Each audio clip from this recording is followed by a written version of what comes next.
आप लोग आज जो है आप लोग क्वेश्चन करते फिर मैं बताती जाऊँ। ऑफिस आए हैं, क्या आप लोगों के साथ में फ्रॉड हुआ, किसने किया आपके साथ में फ्रॉड, कितने पैसे लोगों के लगे और कितने लोग जो है इस कंपनी में जो है शिकार हुए हैं? ओके, सबसे पहले मैं बता देना चाहती हूँ, मेरा नाम अमिता यादव है। मैं 55,000 पब्लिक की लीडर हूँ और ये यहाँ इस कंपनी में 1500 करोड़ का स्कैम हुआ है। कंपनी का नाम? कंपनी का नाम है डिवाइन पावर, जिसका मेन बंदा भूषण अरोरा, अजय उसारे और मेघा अरोरा और शीला सोनार, एक्चुअली महेश स्वामी, बहुत सारे काफ़ी लोग हैं, थोड़े बहुत नहीं हैं। कम से कम अगर हम पता करें तो कम से कम तो 100-200 लोग निकलेंगे जो मेन बंदे हैं, ठीक है। और कोर मेंबर बहुत सारे निकलेंगे, उन सब की लिस्ट में बना के लाई हूँ। और मैं यहाँ सर 8 महीने से मैं भाग रही हूँ, दौड़ रही हूँ, लेकिन मेरी कंप्लेन यहाँ नहीं लिखी जा रही है। मुझे कहीं कुछ बोला जा रहा है, कहीं कुछ बोला जा रहा है, और मैं बार बार कम से कम मैं EOW ऑफिस में ना 15-20 बार आ चुकी हूँ, अकेली आई हूँ। आज मैं जब देखा कि कुछ हो ही नहीं रहा है, कोई सीनियर सुन ही नहीं रहा है, कोई ऑफिसर सुन ही नहीं रहा है, तब मैंने पूरी पब्लिक को बुलाया है कि पूरी पब्लिक आए और अपना बताए कि इनके साथ सच में हुआ है ऐसा कि नहीं हुआ फ्रॉड। और इसमें सबसे मेन है शीला सोनार ने बहुत लोगों का पैसा लिया है। और जो यहाँ पर अभी जस्ट उमेश कांति पटेल पकड़ा गया ना, उसमें भी शीला का हाथ है। और अजय उसारे का ऑलरेडी 2 साल हो गया केस थाने में पड़ा हुआ, लेकिन अभी तक सुनवाई नहीं हुई है। उसने कोर्ट के ऑर्डर आया उसको अरेस्ट करने का, फिर भी वो अरेस्ट नहीं हुआ। इसमें अविनाश महाजन जो है ना, अविनाश महाजन लोगों के 4000 लोगों के पब्लिक के अकाउंट फ्रीज किए हैं। चलो मैं मानती हूँ इन्वेस्टिगेशन किए हैं, लेकिन ये कैसी इन्वेस्टिगेशन है कि पब्लिक से 1-1 लाख रुपए 50-50 हज़ार रुपये मांग रहे हैं? ये कैसी है? मैं वहाँ गई भी, मैंने उनके सीनियर थे गोडेकर और अविनाश महाजन, दोनों से मिली और मैंने पूछा उनसे कि आप लोग पब्लिक के अकाउंट क्यों फ्रीज कर रहे हो? जो मेन बंदा है अजय उसारे और भूषण अरोरा जो पवे में बैठा हुआ है, उसको आप ना पकड़ के आप यहाँ पब्लिक को परेशान करके रखा है। इनके अकाउंट फ्रीज करें और उन अकाउंट को फ्रीज किया जिनमें उनका पेमेंट आ रहा, उनका लोन चल रहा, जो उनके लिए बहुत ही इंपॉर्टेंट है। और यहाँ की नहीं कि मुंबई के अकाउंट फ्रीज किए, जो ऑल इंडिया जो MP में बंदा है उसका अकाउंट फ्रीज किया। वो रोके आया यहाँ अपना अकाउंट अनफ्रीज करने के लिए। जब अनफ्रीज करने के लिए आया तो उन्होंने उस अकाउंट में कितना अमाउंट है उसके अकॉर्डिंग डिमांड भी किया है। ये पब्लिक ने मुझे बताया फ़ोन करके, ठीक है। तो जब मैं वहाँ पहुँची अविनाश महाजन के पास और गोडेकर के पास पहुँची, उनकी सीनियर के पास, तो मैंने बोला आप मुझसे मांगिए क्या डिटेल चाहिए, आप पब्लिक अकाउंट क्यों फ्रीज कर रहे हो?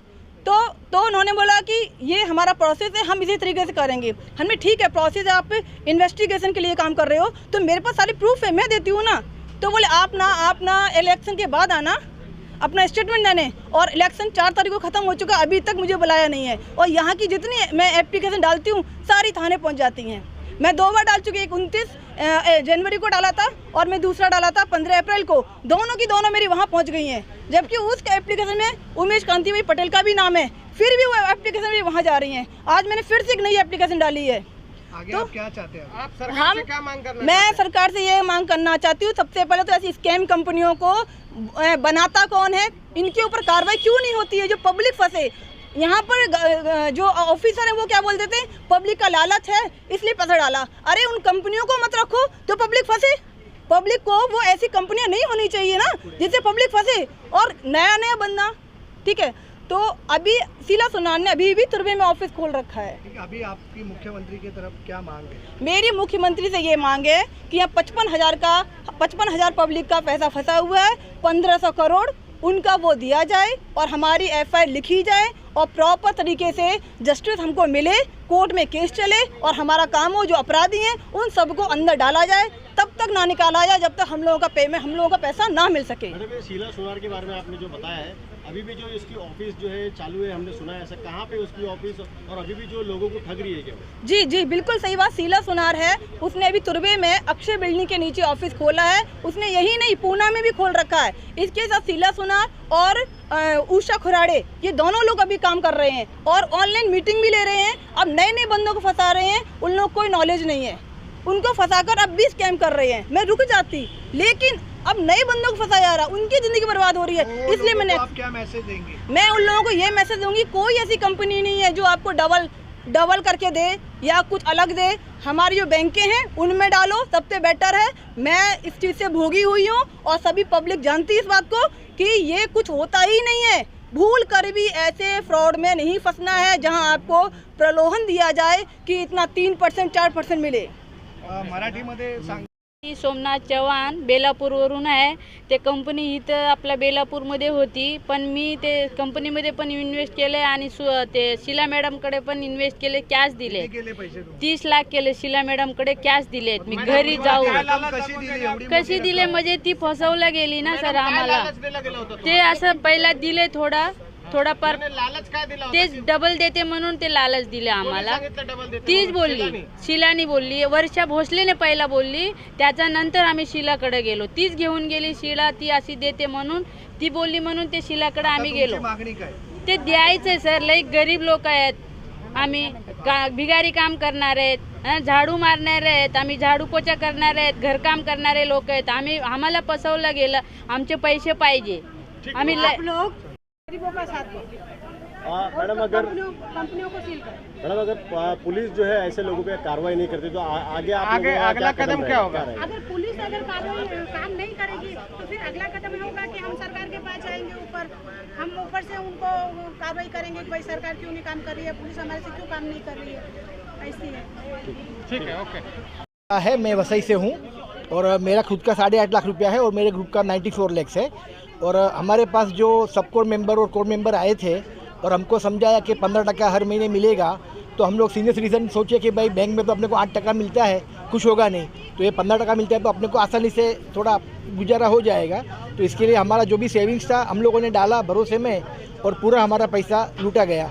3 महीना स्टार्टिंग में हमको 15% के हिसाब से दिया गया, उसके बाद पूरा कम्प्लीटली बंद हो गया। सर ये पैसा आप कोई एप्लीकेशन में डालते थे या किसी के अकाउंट में आपने जो है भेजा है पैसा? कंपनी के जो हमको ऐप दिया गया था, जो अकाउंट का नंबर दिया था, वो अकाउंट में हमने ट्रांसफ़र किया था। एप्लीकेशन का नाम था? वही डिवाइन पावर, हाँ, और ब्राइट फ्यूचर की 2 कंपनी का ऐप था, उसमें हम लोग ने ट्रांसफ़र किया। ऑफिशियली हमारे पास प्रूफ है। हमने बैंक से NEFT किया है, RTGS किया है और पैसा ट्रांसफर किया है कि डिवाइन पावर ने जो है कुछ दिनों के बाद में उनकी कंपनी का नाम भी चेंज कर दिया था। नहीं, कंपनी तो वो ही रखी थी, उन्होंने नया कंपनी से नया कंपनी चालू किया। एक उसमें बाद में सैफायर गोल्ड चालू किया, ब्राइट फ्यूचर की चालू किया, इस तरह से अलग अलग कंपनी चालू करते गए और हमको बोलते गए कि भाई ये कंपनी का पैसा आपको इसमें ट्रांसफ़र कर लो, ज़्यादा रिटर्न मिलेगा। तो इस तरह से हमारा पैसा घुमाया गया कि हमको दिया नहीं गया। तो अल्टीमेटली जी, तो आप लोग किस तरीके से ऐसे फंस गए कि इतने पैसे? जैसे मैडम समझो अभी मेरे पास मेरे फ्रेंड लेके आए कि मेरे को 4 महीने से पैसा आ रहा है, आप भी डालो, अच्छा है। तो इसी तरह से अपने बंदे के ऊपर भरोसा करके हम लोग आगे बढ़े और इसी तरह से हम लोग लालच में आ गए, वही हमारी गलती हो गई। सरकार या पुलिस प्रशासन हर बार बताती है कि ऐसे फंदे में मत पड़ो, लेकिन आपने इसके जिम्मेदार कौन रहेगा? हम खुद ही है, हम लोग लालच में आके गए। देखो अभी क्या होता है कि हमारी इनकम नहीं है, हम रिटायर्ड पर्सन है, अभी बैंक से FD में 5% 6% मिलता है और यहाँ 15% मिलता है, तो लालच आ जाती है, तो वही लालच में हम लोग फंस गए। गलती हमारी भी है। कितने लोग? नाव हिरजी पटेल आहे, मी इथे बेलापूरमध्येच राहिला आहे, नेहरू सेक्टर 6 मध्ये, आणि मी डिवाइन पॉवरमध्ये जवळजवळ काही 20-21मध्ये इन्व्हेस्ट केली, तर टोटल माझी अमाऊंट जवळजवळ 2.5 कोटी रुपये आहे। आणि ह्या कंपनी जे सांगतात सर्व की 2-3 नाही, टोटल या अजय उसारे आणि भूषण अरोरा आणि तिसरा महेश स्वामी हे तिघेने मिळू आणि त्याच्यामध्ये 12 ते 11 जे कोर मेंबरची जी त्यांनी पदवी दिली होती, त्या कोर मेंबरनी सर्वांना लालचमध्ये घेऊ आणि हे पाठीमागे सर्व एकचे मागे एक असे लावून जवळजवळ 55,000 महाराष्ट्र आणि भारतामध्ये 55,000 लोकांचे फसवणूक झालेली आहे आणि जवळजवळ 1500 कोटी रुपये आहे। पण त्याच्यानंतर या जवळजवळ 1 वर्ष झाला अजय उसारे म्हणून त्याच्या ठाणा कोर्टामध्ये MPIDमध्ये त्याला केस झालेली आहे, अँटीसिपेटल न्याय भुडे तो फरार आहे। त्याच्यामुळे ही पुढची कारवाईसाठी हे सर्व आम्ही बेलापूर नवी मुंबई पोलीस स्टेशनमध्ये आलेलो आहे आणि EOW मध्ये आम्ही त्यांना अर्ज दिलेला आहे। ऊपर केस किए हुए हैं और आज भी सभी काफ़ी संख्या में लोग यहाँ पर आए क्या कहें? सर इस केस में ये अजय उसरे और डिवाइन पावर के खिलाफ सबसे पहला अगर विशिल ब्लो हमने किया है, हमने 2021 में सबसे पहले राष्ट्रपति से लेकर के नीचे सारे गवर्नमेंट डिपार्टमेंट में, even CBI, ED, police department, BSE, सारे जगह हम लोगों ने कंप्लेन फाइल किया। लेकिन उस समय मैं चीख कर रहा, कोई इन्वेस्टर मेरे पास नहीं आया। मैंने यहाँ भी जो फाइल बनाई है EOW में, वो इसलिए दबा रह गया क्योंकि 3 करोड़ से ऊपर के कोई दावेदार, कोई कंप्लेनेंट मेरे पास नहीं आए, तो ये फाइल यहाँ बंद हो गई। मैं 2 बार कोर्ट में गया, कोर्ट में आज भी एक केस पेंडिंग है, क्रिमिनल रिट पिटिशन पेंडिंग है इनके अगेंस्ट में कि पुलिस को FIR करना चाहिए। लेकिन उस समय भी चूंकि हमारे पास 2 ही इन्वेस्टर आए थे, वो भी इन्वेस्टर सस्पेक्टिव थे, इसलिए हम लोग आगे नहीं बढ़े। और मेरा बार बार आपके चैनल के माध्यम से ये कहना है कि इस पे पब्लिक को समय रहते आके कार्रवाई करनी चाहिए। ज़्यादा डिले होने से अपराधी को भाग जाने में और इनके पैसे को खत्म होने का चांस ज़्यादा रहता है, खतरा रहता है। गृह मंत्री देवेंद्र फडणवीस एक सख्त गृह मंत्री के रूप में जाने जानते हैं, उनसे क्या मांगने करना चाहिए? सर, मांगनी चाहिए कि ऐसे सारे स्कीम जहां उनके सनद में आए और इनके लिए हर उस एरिया के पुलिस इंस्पेक्टर को जिम्मेवार बनाना चाहिए जिस एरिया में ये स्कीम चलाया जा रहा हो।